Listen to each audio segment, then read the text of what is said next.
That was going to be my questions to you, Doug, was how often do you activate yourself, and how often do you practice belly breathing consciously and take time out to do that? There actually are 3 questions in it. That's why that's interesting, because how often do I activate? One can be mine. No, it's fine. You get your own. No, it's cool, because you see there's, so how often do I activate? What I do a lot is I check in with myself. So I bring a lot of awareness into where am I right now? And as soon as I'm not in a place that feels connected or right, then I will bring something in. I will activate, I will bring something in. It doesn't always work. That's the reality of life. Sometimes there's, it's your point of focus is wrong. So you can rub as many points as you like, but you're still focused on that thing where you are helpless and disconnected, and so it disempowers the system.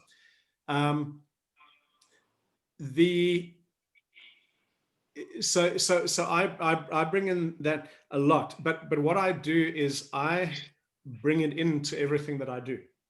I don't specifically set aside time to activate. What I do is, if I'm sitting here and I notice that I'm not quite there, I'll do something. I'll check in with my breathing, my posture, my, run through a sequence, or I will go to something that I know is one of those things where my body shuts down. But I'm not that good at specifically carving out time, actually, for anything, to be honest. So, and especially now, I've found that the lack of routine of like having Matt go to school every day, because it's not every day, it's on off, that, it's, your camera's just died again. I'm finding that those frameworks and routines that are normally just there aren't. So I find that difficult. But that's probably why, in the first place, with activation, is I had to create a framework for me to be able to almost hang my craziness into. And once the framework was there, it allowed it to at least make a little bit more sense when I shared it. How does that answer? That's good, because I feel the same as you. I'm bad at following. Like, I have different practices I could do, but I don't ever make time for one every day or specifically. But I think, like you, I check in and think, okay, I need to activate a bit now, or breathe better, or find time to do that at that point. But yeah, can I take the second question leading off of that? Because the framework. Well, you did some good work, so you have earned the right. Burnt it. Get my question, because I'm sort of being muted. She's got that one. Yeah, whatever. Lay down, have a little space. I feel myself while I'm there. I don't get it. So yeah, the framework.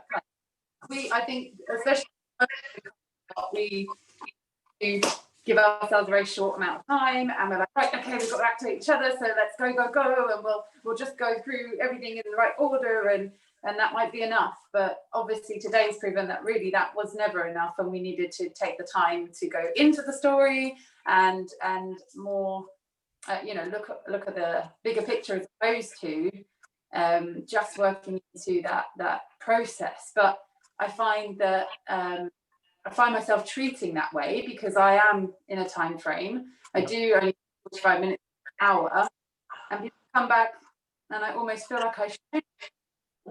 And that, I know that's probably my pressure I'm putting on myself as opposed to the patient putting it on me. But do you think there's power in going through and getting through the process, as well as stepping back and looking into that when you have more time? Well, I think you've answered the question yourself. And the thing is that if you look at what we've done today with Carla, she's got a long history of activation, but she'd reached a point where the way it was being done was no longer, it's almost like it dealt with, let's say, 10 issues, struggles, and dysfunctions.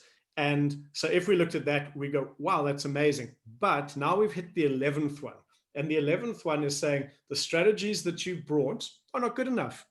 You've got to take the same philosophy, the same ideas, and you've got to approach it differently, which means now we've got to get into the story more effectively. Now we've got to get better at that, because number 11 is the story. Now that we've got the story, now we can say, hey, let's just take a look at how the physiology will play that out, which is what we did. And, along the way, she kept telling us where to go. There was no mystery. You told us, you'd said over and over, and there's this adhesions, and the doctors are telling me, and they're expert, the specialists, and oh no, and I don't like going there. And wow, all you're saying is this is where the work is. Great mystery. But then it's like, okay, so yeah, it's a big Lumo science, and so it's all of the way we work with our clients as a contract. And so you have to really get through the basics. You have to get, and sometimes, so let's say you do your basic you have 10 people, you do your basic sequence. 5 out of 10 have got so much more than what they wanted just from that. Okay, so therefore those 5 don't need more. When you start to say, hey, next session we're going to take time, we're going to go into your story, and they're going to go, why the fuck would I want to do that? I'm amazing. Can't you just leave me alone and be amazing? Yeah, but you could be even better than amazing for me. So that means 5 out of 10. Why would you have done anything different? Maybe 3 out of 10 need a little bit more tweaking. A little bit more, hey, we just need to focus in there. Or we're going to take this activation sequence, and the conversation is about how you take it into the world. Hey, I'm a golfer. All right, so now we've got the sequence. You're feeling pretty good, but it's not holding when you get on the golf course. So now let's bring activation into what you do on the golf course. Suddenly, 8 out of 10 of your clients are A-OK, and you've not gone deep down into the valley of darkness. Wow, that's deep. And the other 2 out of 10 maybe need that. Maybe just when you realize that you were running the sequence so quickly that you actually hit a point where the system dropped down the cascade, down the staircase, but you then kept going and didn't give them the moment to own, integrate, and feel. So therefore, when they left, they never owned it. Because that's a huge part of this, actually having the physiology recognize and feel and be able to take ownership, which means it starts to use it in everything that they do. Yeah. Cool. How's that? Very good. Okay, Miki, go for it. What do you got? Sorry, I muted you. Yeah, that's all right. No. I don't know. I was still curious about, how often do you reckon, we should activate? Because at the moment, I'm in the same situation as when I recognize that I'm kind of like something is not right. I immediately go back into activation. But then, yes, it's hard. Even if you're saying I'm not working, I'm just dealing with Italian bureaucracy and all the stuff that comes with that. I'm still not able to cut the time to do that, and I just feel, I don't know. There is no reason really, because I should have plenty of time to do that. It doesn't take long, but sometimes it's just like you get carried away, and I'll do it later. Yeah, so be careful, because you started this by saying, yes, I'm doing it the same way you're doing it. You see, I'm not doing it that way, because my checking in with me is all day, every day, almost all the time. And the minute I'm not where I need to be, and that doesn't mean you can always get there. I really want to stress that. You can have bad days and pain and dysfunction. All of that happens. But it, you know, it sounds like you're saying when pain strikes, then I realize there's a problem, then I will do something about it. I would like to catch it long before it gets there, and sometimes I don't. Sometimes, you know, life happens. But the idea is, like, you know, I often had people ask me, like, particularly when I worked with like big athletes, like there was one example with Miami Dolphins. The guy was 365 pounds, 6'11", and I was going to knock him over. And the answer is obviously I was going to knock him over. The only thing, I don't quickly go, hang on, like a big hungry lion is about to eat you. Hang on, I'm just going to activate so I can run away from you. I need to just go, am I where I need to be? And if the answer is yes, I'm going to go do the work. And I was. So I didn't have to do anything. But it's just that awareness of, is this the best place I can be right now? And if not, what can I do? The first thing isn't start rubbing. The first thing is take a breath.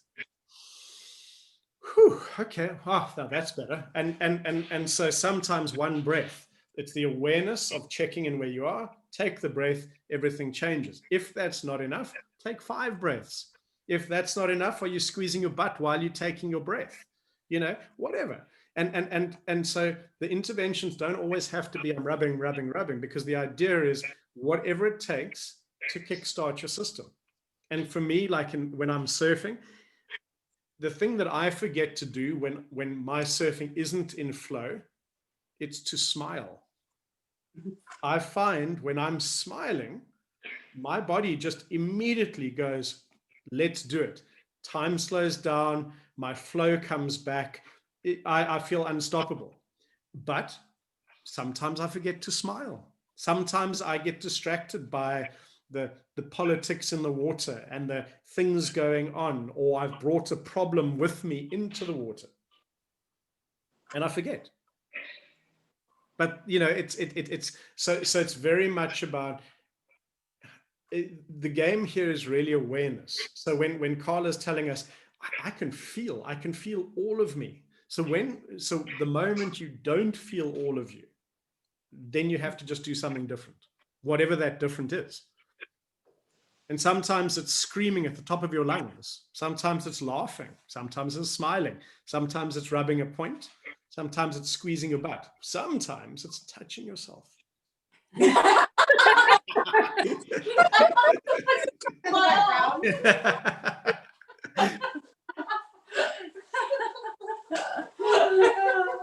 can't wait to see her next week. So just walk in, she's going to be like this. And if she's not, I'll be like, what did you do all week? Gotta work. I'm just gonna want to promise myself. Hang on a minute, let me do this first. Oh, I love it. But you see, the most important thing in all of this is life is always going to pull you out. Life is always going to want to distract you, want you to get caught up in the bureaucracy and the change and all of this. But the only thing that is the constant between you being in the UK and you being in Italy is you. That's the only constant there, which means that becomes the most important thing where you want to put your focus and your energy, and the most important place to look after. Yeah, completely. How's that? Yeah. All right, Carla, you worked hard. Thank you. What have you got for us? I don't know. I don't know really what. Oh my God, I had 10 questions before and I couldn't figure out which one. Now they all don't mean anything. Isn't that amazing? Well, I do feel a bit like that actually. I do feel We exactly did like have a that. big question that we've been toying with for ages, but it is linked to Bissy, so I'm just going to say it. But again, both suffer IBS. We know now tummy issues even more in depth, and hiatus hernias, and you know, what if someone comes to you saying this area is swollen, please don't touch it, but carry on your work. Learn their story. Yeah. So now we know we need to delve into why is it that bad in the first place, and how can we work around it. Well, you know, and the thing is that when you look at the body, if someone comes in with a story like that, you have to be asking the question, why is the body doing this? Because the body is just it's communicating with us. It's trying to tell us something. So the question is, why is the body doing that? You know, what is the stress? What is the influence that's creating that? When we can understand it, and sometimes it's, you know, I'd like to say we've all, but most of us have had the experience of a client comes in and you're just talking about what's going on. And along the way, they have these little aha moments. And as they do that, their pain gets better, their movement gets better, their function improves. And you haven't touched them. You've just helped them understand what their body's doing. And that alone has made massive change. And so sometimes it's understanding that, you know, you'd go, but can't people see that when they're stressed, they get bloated? Well, you assume that that would be an obvious thing to put a connection to, but they don't. And if they don't, and they've never put that connection together, their brain hasn't asked the right question, so it can never solve the right question. Because the goal of the game is always, how do we get people asking better questions? Because better questions equals better quality of answers. Yeah. So it's, you know, and it's hard because, like, I love stories. I'm always playing with them. So it's kind of, it's something that's always, I've got to know, like I'm drawn to them. It's an affiliation that I go into. And I'm always like, if there's a gap in your story, I want to go, hey, why is there that gap? And you go, whoa, I didn't know there was that gap. Yeah, of course. If we can bridge that gap, maybe we get an answer. Maybe we don't. You know, sometimes you get a whole lot of information and nothing. But it's about the body's not doing anything that we see for no reason. All of it is about communicating with us and telling us that something's not the way it's meant to be. And so we can activate and we can reconnect systems and almost repower the system, and everything pushes through and people go, wow, that's amazing. And they never shut down again.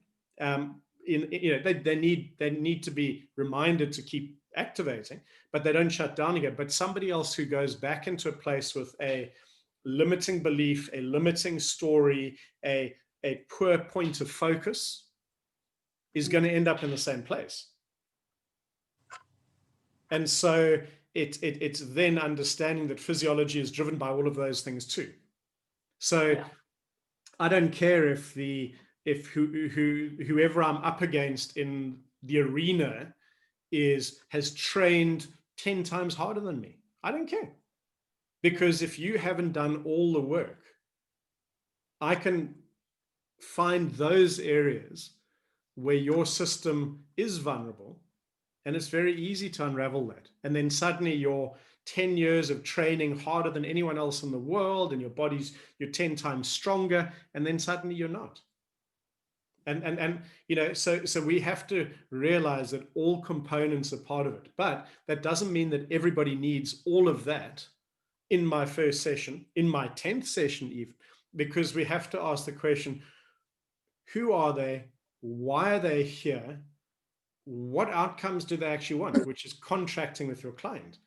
And so if the contract with my client is I have pain, and 5 minutes in we wake up, they're breathing and their pain's gone, I'll smile and go, awesome, what now? Your pain's gone, and that's what we set out to do. And they're like, but that was 5 minutes, Doug. Yeah, sure. But remember, our contract was, that's what we're here to work at. Would you like to work on something different as well? Why is that important? Because it means we get to recognize for ourselves, and they get to recognize we were successful. We've achieved what we set out to achieve in this work, because we know how far we can go so quickly. It's very easy to get distorted. And then suddenly someone who their pain's gone, but their psoas is only a 5 out of 10. In our brain, we're going, oh, we're not there yet. We failed. We haven't done the work. Or maybe you have, because they came to overcome the pain and the pain's gone. So it's so much about the contract you have with your client and establishing what is the work that you're here to do. And once you've addressed that, then can be the conversation of, you know, there is more, but you first have to acknowledge, tick, we've done that. So they can, you know, like they can say, hey, I went for a session and I went in with my knee and my shoulder were pretty sore, she did this weird stuff. And in about 10 minutes, it was all gone. I feel amazing. But you know what was so cool? We then had a conversation about how this is impacting on da da da da da. So now the next time I go back, we're going to go and work on this so that I get even better at that. And it's about establishing the contract, the work. What are we actually here to do? That's why we like to measure things. It's because it's a feedback loop, and it creates a framework, because in this, there's so many factors. There's so many things we can bring in and consider. Because if you think what we did with Carla today, we've very much gone into the story. We've gone into a specific thing that triggered almost an exacerbation of a response she's had her whole life. Then we've gone back and said, hey, how does that play out? Hey, this, hey, that. So there are about 10 factors that drew us to what we worked on. And then we brought in how we hold the point, which point we choose, how we hold the point, bringing in the breath hold, and bringing in a bombarding of an evil story from Doug in the background. That's a lot of factors, but you have to have good information to do that. So we're not going to go, every person who doesn't like the calf point on the right, oh, well, this is what I'm going to do. Not at all, because we need to always meet people where they're at. And so gathering good information so that we can do that doesn't mean we always get it right, and but that's the goal. Doug, when we see patients in clinic, we can have sessions with patients, and for me it's always about learning their story, and you can have a session with them and you get great response. Zone 1's rock solid. Sometimes I might just do zone 1 and that's enough, because I've seen them drop down, and I'll say to them sometimes, we might stop in 10 minutes, we might carry on for 45 minutes, an hour, and I'll stop at that point. Yeah. So that's fine. But some patients, they leave you and they're great, they come back in a month and they're back on that zero pattern again. So, I'm always... So I've already got the answer for you. So if you don't mind, let me see if the answer fits what you're going to say. Okay. So let's say I've scheduled 45 minutes to have a session with you, and we get the breakthrough in 10 minutes. The moment I get that breakthrough, now I move from the therapy side into the coaching side. So I wouldn't say, oh, well, 10 minutes, off you go.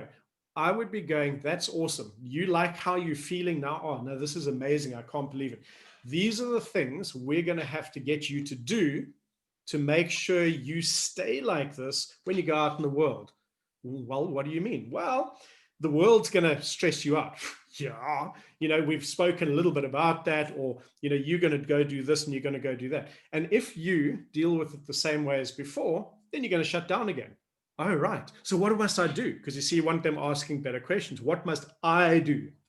Well, what I would suggest you do is, your breathing is really good. Wow, yeah, that breathing really changed things. You know that if you're aware of your breathing more often, and you can bring that breath in to disrupt those patterns of stress, they'll never build up to shut you down. Wow, that's so cool. How often do you want me breathing? And you see, again, someone's going to be asking questions. So they're now an active participant, and they are actively going to do that when they get out there. Because often we get into the thing, all right, so what I need you to do now when you leave, that's right, guilty as hell. Yeah. Then I've told you what to do. There's no empowerment. There's no negotiation. Like there's no partnership here. It's like, when we let them understand what makes the difference, then it's their job. I always used to say to people, I can't breathe for you. I wish I could, but I can't. So you're going to have to do that for yourself. And if you come back next time and I can guarantee you the first thing I'm going to say to you is, have you been doing your breathing? And you're going to look like a naughty school kid, because you're going to know you didn't. Okay. So when you know you're coming back to see me, and you know you're not feeling quite right, what's the first question you should ask? Have I been breathing? Good job. So if you are feeling not quite right, then you probably haven't been doing your breathing, right? And if you haven't been doing your breathing, you definitely haven't been doing the zone 1 activation. And so if we remember that, and it's really about remembering that we're shifting the role. We are educators, we are facilitators, we are empowering people with the knowledge of how they work in the world, which means when they leave, they've got to keep taking care of themselves. That's not my job anymore because you're out of my room. And so it's about the, so once we've had the breakthrough, the therapeutic breakthrough, then we go into coaching. The coaching side is where we make sure they understand how to implement in the world. And are they going to get it perfect? No, probably not. But that's, coaching isn't a one-off boom. And so maybe if someone's feeling absolutely amazing, you go, so tell you what, to make sure that this holds and that you're doing good, we're going to give you a week. And I'll see you in a week rather than a month. Month is a long time to forget. And so within this week, these are the things that you need to be doing, because you've already established that you need to be breathing, you need to be doing this.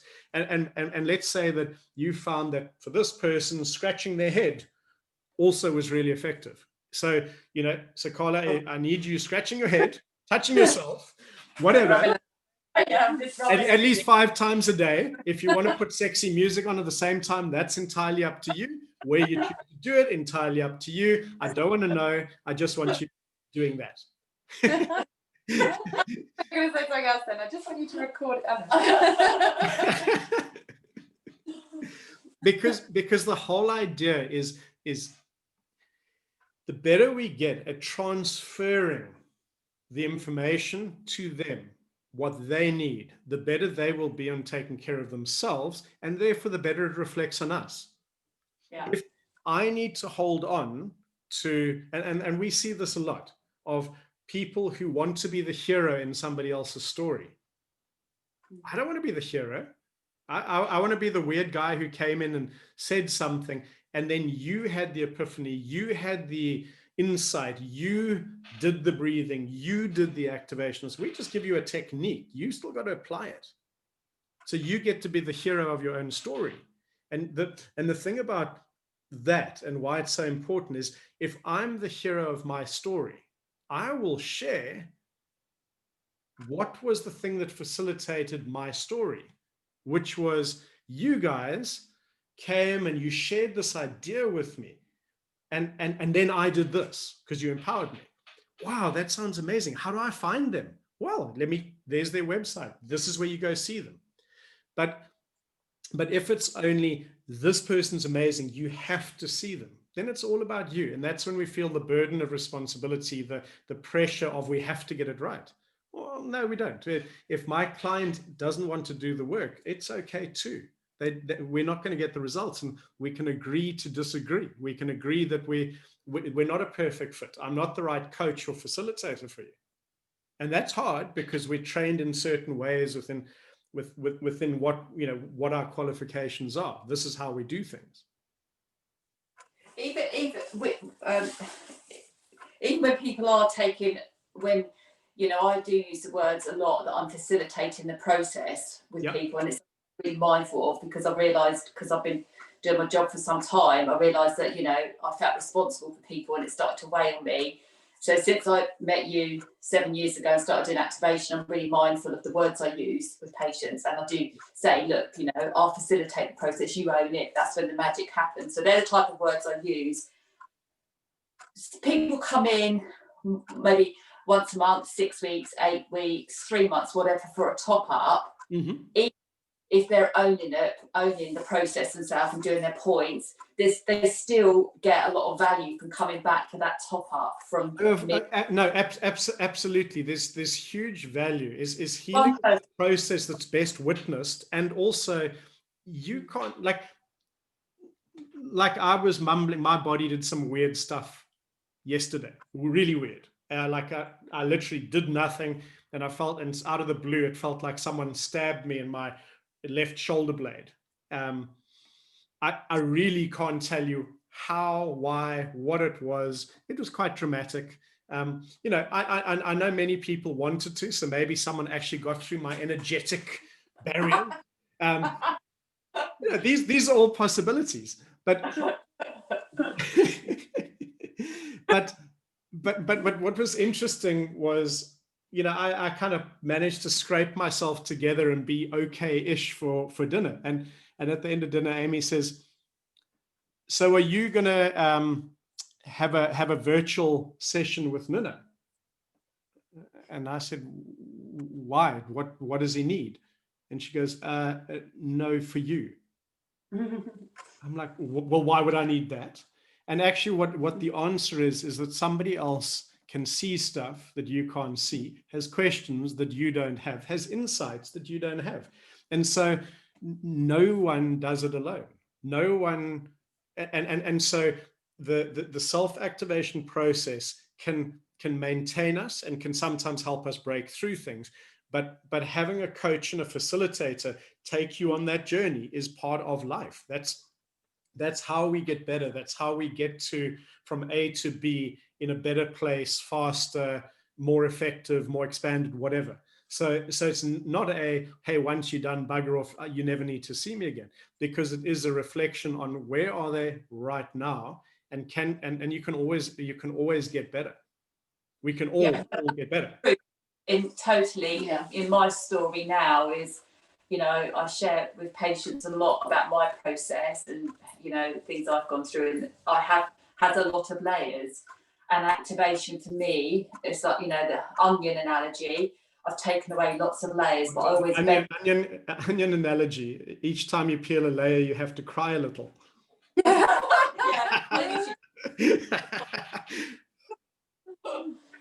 So, you know, it's great because, you know, you take away those layers.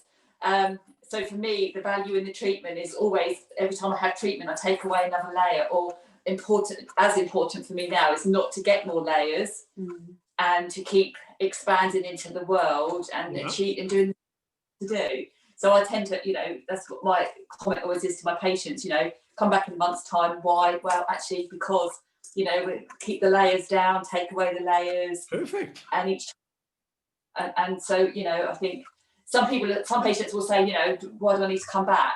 But it is for those layers, for sure, definitely. Yeah, and the thing is, it's also entirely up to them too, you know, because some will say, hey, look, I tell you what, I'll check in with where I am. If I need to come see you, I will. And others will go, a month? Can't I come see you in 2 weeks? A month seems too long away. You know, so you're going to have all of those. But for me, what's going to be interesting is who rocks up as the therapist in your world after today. Miss Carla. Because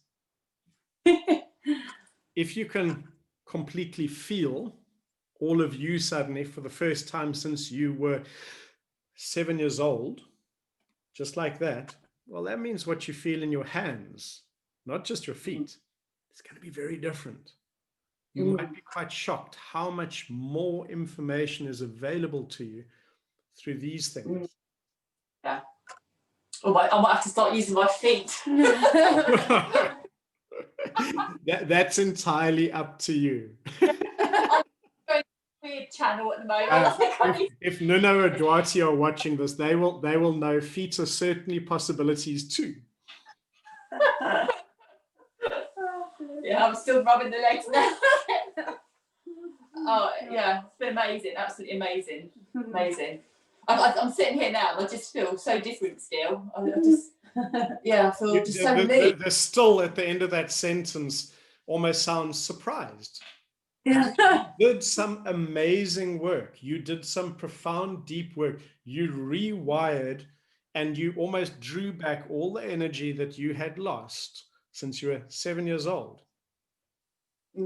You know, the goal here is to hold it, honor it, respect how hard you've worked to get you to this point, to still be alive, to still be fairly, you know, with it, fairly. I'm definitely normal. And kind of go, all right, now that I can access all of me, I need to own that fully. And then I take it to the world. But own it first. It's kind of like having like it's your birthday party and we all bring you presents, but you go, oh, that's nice, and then you give it to someone else, say, you open it for me. Well, it never was your present in the first place. So we have to encourage people to take ownership of the place that they find. Then it's easier to take it into the world.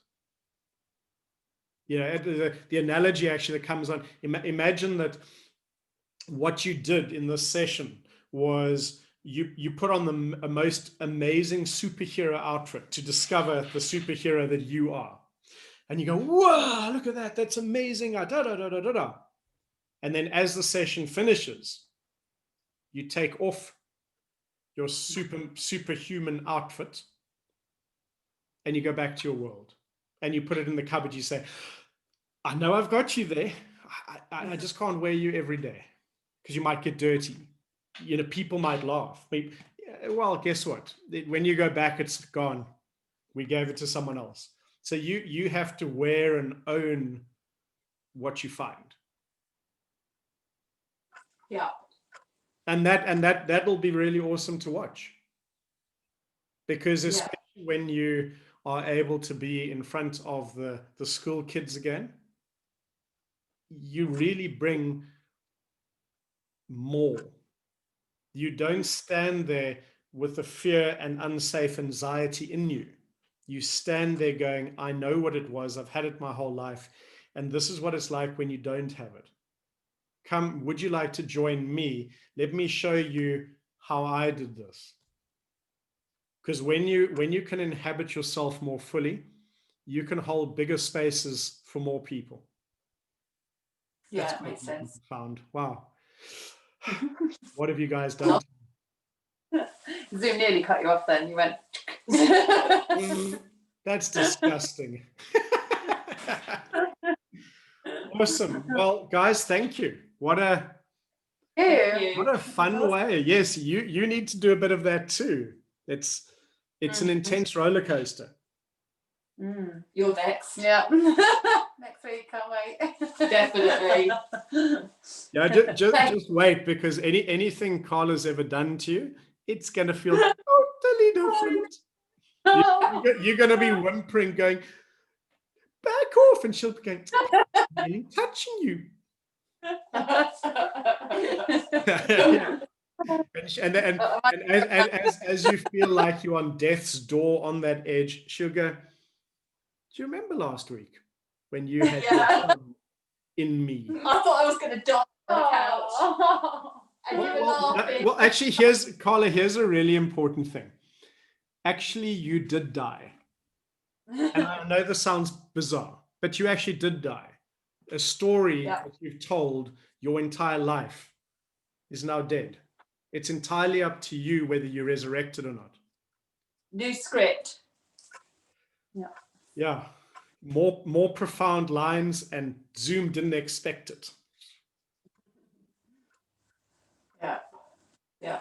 Exciting. Yeah. I do feel really Don't relieved. let the bureaucracy get you, hey? No, I'm not losing this. I've had a gift today, and I know that it's a gift, and I'm really grateful for all three of you. Really grateful. And it's the gift, and I'm not losing it. I'm definitely not losing it. I've worked too hard to get to where I am now to lose it, and I've gone through too much with my shit over the years to. All right, so right here the coaching starts. You're already talking about losing it. Focus on what you've got, not that it might go away. Okay. Because you're going to fight to not lose it, and all your brain says is, we're going to lose it. Right. It will be taken from us. Okay. All right. Good point. Thank you. Awesome, ladies. Have a most wonderful day. That was very cool.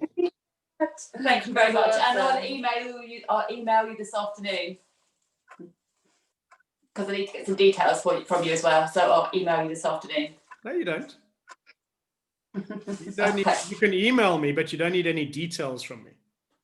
Okay. All right. Thank you very much. It's been amazing. Thank you. Thank you.